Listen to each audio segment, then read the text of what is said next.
Ready to say goodbye to your Wati account? This quick guide will show you exactly how to deactivate it, freeing you from unwanted notifications and charges in under 2 minutes. Alright, let's jump right in. First, log into your Wati account through their website or app, just like you normally would once you're in.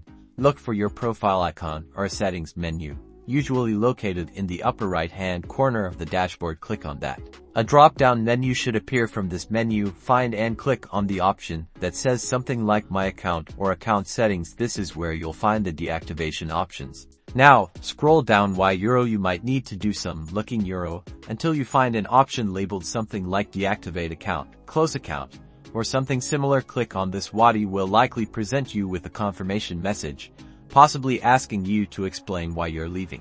If they ask for feedback, you can provide it or simply skip ahead. You'll probably need to confirm your decision one last time by clicking the button that says Confirm Deactivation or something similar. Be sure you're ready, because once you hit that button, your account will begin the deactivation process. And that's it. You should now be logged out of your Wati account and see a message confirming the deactivation. Remember, depending on Wati's policies, deactivation might not be immediate, and there might be a delay before your account is fully closed. Make sure to check your billing information to avoid any further charges.